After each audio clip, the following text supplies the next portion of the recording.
Oke, baik. Bismillahirrahmanirrahim. Assalamualaikum warahmatullahi wabarakatuh. Perkenalkan, nama saya Muhammad Arnugraha, NIM 2191190 dari kelas Teknik Sipil C semester 5 angkatan 2019. Baik, pada kesempatan kali ini saya akan menjelaskan beberapa materi kewirausahaan mulai yang pertama sampai yang terakhir, yaitu materi yang ketujuh. Baik, kita mulai pada materi yang pertama. Baik, kita mulai dari materi yang pertama, yaitu ilmu kewirausahaan teknik sipil. Wirausahawan atau dalam bahasa Inggris dikenal dengan entrepreneur adalah seorang yang melakukan aktivitas mengelola wirausahaan seperti menentukan cara produksi, menyusun manajemen operasi untuk pengadaan produk baru, cara memasarkan serta mengatur permodalan operasinya. Technopreneurship. Teknologi plus entrepreneurship. Teknologi merupakan suatu cara atau metode untuk mengelola suatu agar terjadi efisiensi biaya dan waktu sehingga dapat menghasilkan produk yang lebih berkualitas lagi.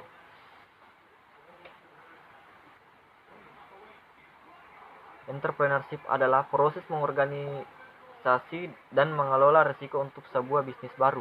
Entrepreneur seorang yang menciptakan bisnis atau usaha dengan keberanian menanggung risiko untuk mencapai keuntungan dan pertumbuhan dengan cara mengidentifikasi peluang yang ada.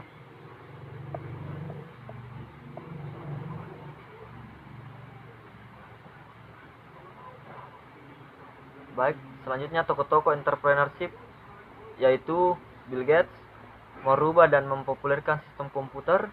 Yang kedua, Michael Dell menemukan cara penjualan produksi sesuai kemampuan pelanggan. Yang ketiga yaitu Frederick Smith melakukan terobosan dalam pelacakan pengiriman paket. Contohnya itu FedEx.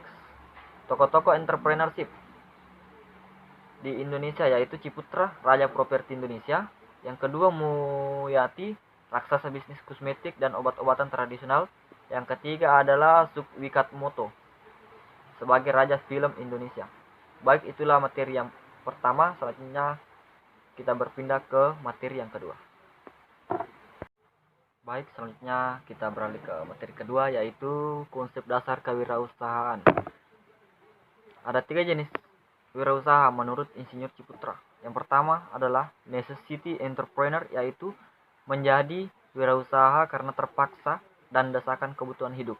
Yang kedua, replicative entrepreneur, yaitu yang cenderung meniru-niru bisnis yang sedang ngetren sehingga rawan terhadap persaingan dan kejatuhan.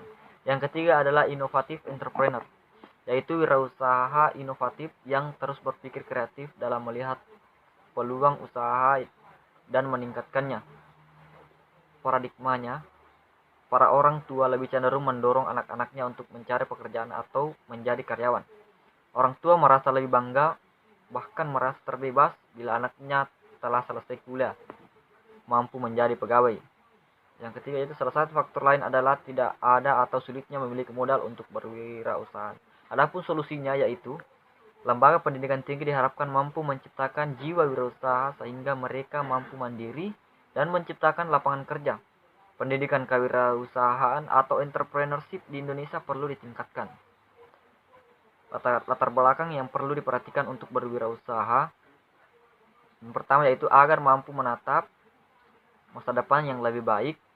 Berwirausaha diharapkan seseorang mampu mandiri, membuka lapangan kerja bagi orang lain, menjadi bos bagi usahanya, atau lebih baik membayar gaji daripada menjadi seorang gajian. Nah, kalau dilihat dari pola pikir, itu juga sangat penting, yaitu kita diubah pola pikirnya.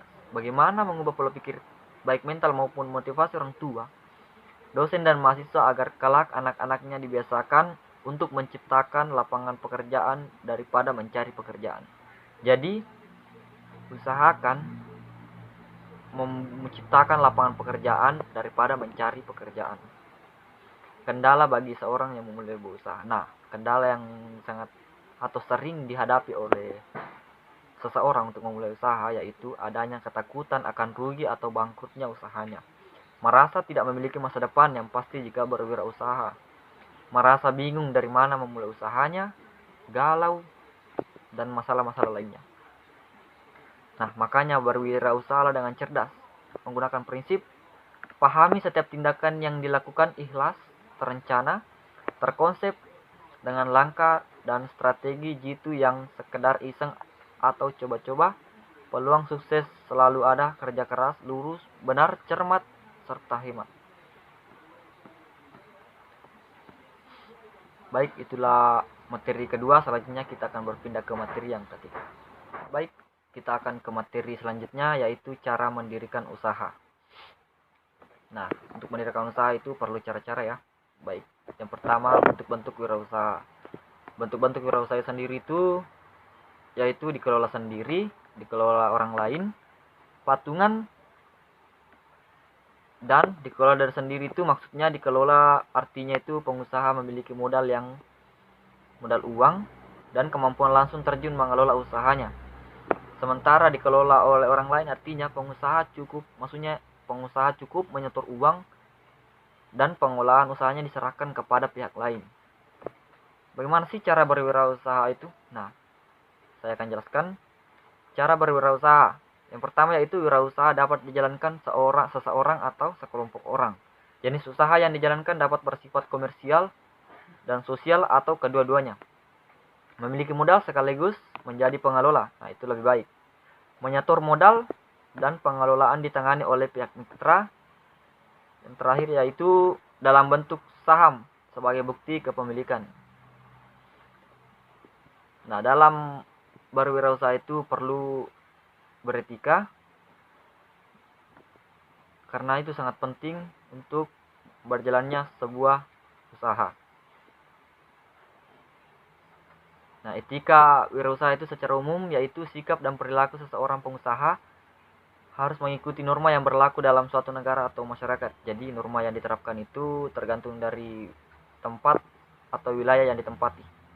Nah, selanjutnya yaitu berpenampilan sopan dalam suatu situasi atau acara tertentu, misal acara resmi atau penting atau rapat pengurus untuk usahanya begitu. Nah, cara berpakaian yang layak dan pantas supaya dapat menarik minat konsumen dengan berpenampilan seperti itu. Nah, selain daripada itu yang perlu diperhatikan yaitu kejujuran, bertanggung jawab, menepati janji, disiplin, tata hukum, suka membantu, komitmen dan menghormati, mengejar prestasi. Nah, ini sangat penting untuk para pengusaha di luar sana agar usahanya itu dapat berkembang dengan pesat. Apa sih tujuan dan manfaat etika wirausaha? Nah, saya akan jelaskan kembali. Tujuan etika harus sejalan dengan tujuan perusahaan. Manfaatnya itu sangat besar. Nah, persahabatan dalam pergaulan, menyenangkan orang lain, membujuk pelanggan, mempertahankan pelanggan, membina dan menjaga hubungan sesama karyawan dengan pemimpin begitu. Nah, apabila diterapkan etika-etika tersebut, nah pasti ada ciri-cirinya.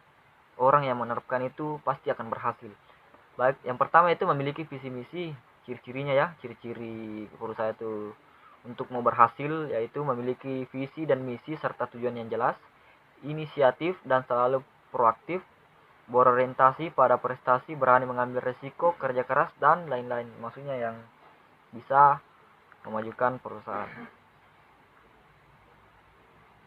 Bagaimana sih cara mendirikan usaha itu sendiri? Nah, ada beberapa cara seseorang memulai merintis usahanya. Yang pertama yaitu faktor keluarganya memang pengusaha, sengaja terjun menjadi pengusaha tanpa dorongan dari orang lain, atau kadang juga ada yang menjadikannya kerja sampingan, kadang ada juga yang coba-coba, bahkan ada yang terpaksa. Nah, ada beberapa cara memulai usaha yaitu mendirikan usaha baru atau membeli perusahaan, kerjasama dengan sistem waralaba yaitu memakai nama dan manajemen perusahaan lain, perusahaan pemilik nama disebut perusahaan induk, dan perusahaan yang menggunakan franchise.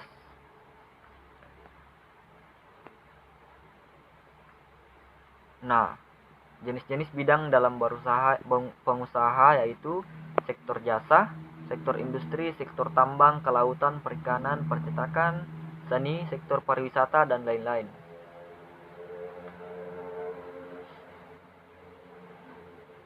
Nah, untuk berusaha itu pasti ada izin. Nah, jenis-jenis izin usaha yang diperlukan oleh suatu usaha yaitu tanda daftar perusahaan, nomor pokok wajib pajak atau NPWP, bukti diri berupa KTP atau KK. Jenis izin usaha yaitu yang pertama surat izin usaha perdagangan, surat izin usaha industri, izin serta izin domisili. Jangan lupa izin mendirikan bangunan, izin dari Departemen Teknis sesuai dengan bidang usaha. Itulah materi yang sempat saya sampaikan untuk materi yang keempat. Selanjutnya kita akan berpindah ke materi yang kelima. Nah, setelah mengetahui cara mendirikan usaha, selanjutnya yaitu tentang perizinan atau surat usaha izin jasa konstruksi, yaitu materi yang kelima. Latar belakang pengurusan IUJK. Apa sih itu IUJK? Nah, untuk mengetahui apa itu IUJK, sebelumnya kita harus mengetahui terlebih dahulu definisi dari jasa konstruksi. Jasa konstruksi adalah layanan jasa konsultasi perencanaan pekerjaan konstruksi, layanan jasa pelaksanaan pekerjaan konstruksi, dan layanan jasa konsultasi pengawasan pekerjaan konstruksi. IUJK adalah izin yang diberikan kepada badan usaha untuk menyelenggarakan kegiatan jasa konstruksi. Adapun jenis-jenisnya IUJK yaitu IUJK nasional, IUJK PMA, IUJK Buchka. Dasar hukum pengurusan SIUJK. Undang-Undang Nomor 2 Nomor 2017 tentang Jasa Konstruksi pengganti Undang-Undang Nomor 18 Tahun 1999 tentang jasa konstruksi yang sudah dicabut dan tidak berlaku lagi. IUJK nasional, izinnya untuk melakukan usaha di bidang jasa konstruksi ini yang diberikan oleh pemerintah kabupaten atau kota. Peraturan Menteri Nomor 4 PRTM/2011 tentang pedoman persyaratan pemberian izin usaha jasa konstruksi nasional yang diterbitkan oleh pemerintah kabupaten kota tempat BUJK berdomisili. Selanjutnya yaitu IUJK PMA ya, atau kepanjangannya yaitu izin usaha jasa konstruksi penanaman modal asing. Apa sih itu? Nah, izin untuk melakukan usaha yang diberikan oleh pemerintah kepada BUJK PMA untuk melakukan kegiatan jasa konstruksi di Indonesia. Peraturan Menteri Nomor 3/PRT/M/2016 tentang petunjuk teknis pemberian izin usaha jasa konstruksi penanaman modal asing. Izin usaha dikeluarkan oleh Badan Koordinasi Penanaman Modal atau disingkat BKPM kepada Badan Usaha Jasa Konstruksi Penanaman Modal Asing atau BUJK PMA. Nah, selanjutnya yang ketiga yaitu IUJK Buchka. Badan Usaha Jasa Konstruksi Asing. Nah, izin perwakilannya yaitu izin untuk melakukan usaha yang diberikan oleh pemerintah kepada BUJK untuk melakukan kegiatan jasa konstruksi di Indonesia. Oh, jadi ini BUJK bukan Buchka ya. Nah, Peraturan Menteri Nomor 10 PRT/M/2014 tentang pedoman masyarakat pemberian izin perwakilan badan usaha jasa konstruksi asing. Kementerian Pekerjaan Umum dalam hal ini ditantangani atas nama menteri oleh kepala unit kerja. Nah, sanksi pembekuan izin perwakilan diberikan kepada BUJK sebagai berikut. Mendapatkan sekurang-kurangnya 2 kali peringatan tertulis selama kurun waktu 3 tahun. Terbukti menyampaikan laporan serta tahunan yang tidak benar. Nah, itulah sanksi yang diberikan jika melanggar. Selanjutnya akan kita lanjutkan pada materi yang ke-6. Baik, setelah dijelaskan pada materi kelima, selanjutnya kita akan berpindah ke materi yang ke-6 yaitu manajemen dan organisasi. Apa sih itu manajemen dan apa sih itu organisasi? Nah, baik, saya akan menjelaskan. Manajemen merupakan alat untuk mencapai tujuan, sedangkan organisasi merupakan tempat untuk mencapai tujuannya. Nah, manajemen dan organisasi itu tidak dapat dipisahkan satu sama lain. Manajemen bagian dari organisasi dan begitupun sebaliknya. Nah, pasti setiap perusahaan memiliki tujuan untuk mencapai tujuan perusahaan adalah untuk melakukan manajemen. Nah, jadi manajemen dan organisasi itu tidak bisa dipisahkan satu sama lain. Apa sih fungsi dari manajemen tersebut? Nah, baik. Nah, selanjutnya saya akan menjelaskan proses untuk mencapai tujuan menjadi fungsi manajemen, yaitu planning, organizing, actuating, controlling. Nah, jenis dan bentuk organisasi. Nah, organisasi itu memiliki beberapa bentuk ya.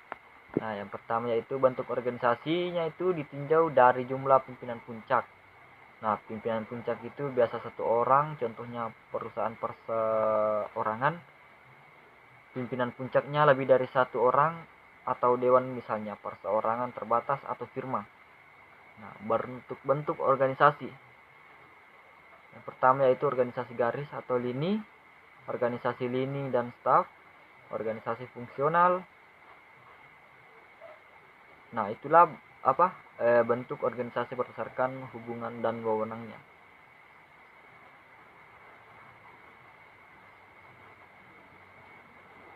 Baik, selanjutnya kita akan berpindah pada materi yang terakhir, yaitu materi yang ketujuh.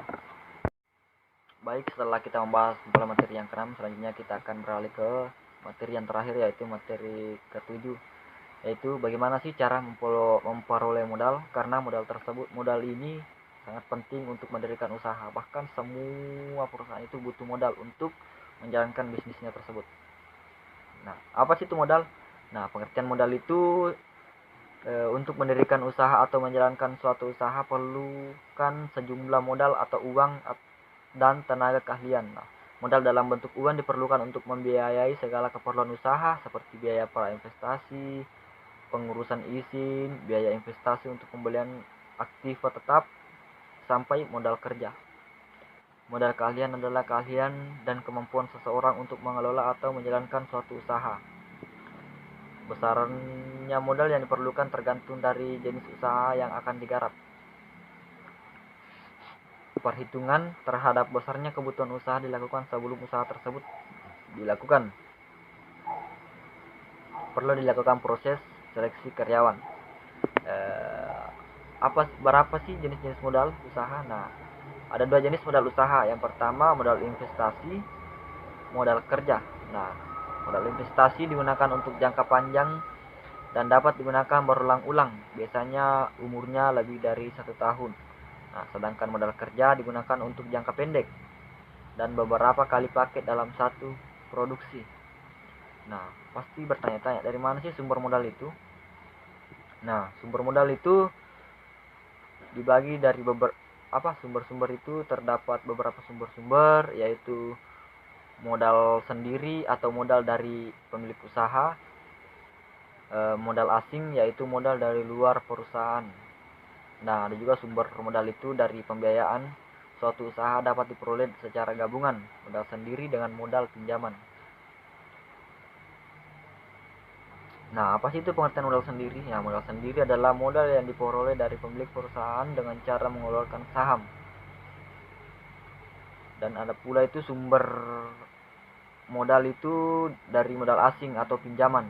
Modal asing atau modal pinjaman adalah modal yang diperoleh dari pihak luar perusahaan dan diperoleh dari pinjaman. Penggunaan modal pinjaman untuk membiayai suatu usaha akan menimbulkan biaya bunga, biasanya itu biaya administrasi serta biaya provisi dan komisi yang besarnya itu relatif.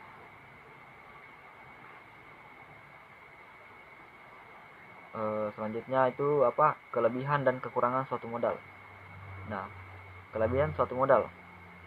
Kelebihan modal sendiri: tidak ada biaya bunga atau administrasi, tidak bergantung kepada pihak lain, artinya perolehan dana diperoleh dari setoran pemilik modal tanpa memerlukan persyaratan yang rumit dan waktu yang relatif lama. Tidak ada keharusan pengembalian modal. Bahkan modal sendiri itu pun ada kekurangan.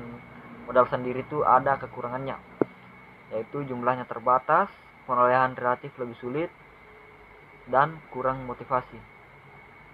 Baik, itulah materi yang sempat saya sampaikan dari materi yang pertama, kedua, keempat, kelima, keenam, dan ketujuh yang sempat saya bawakan.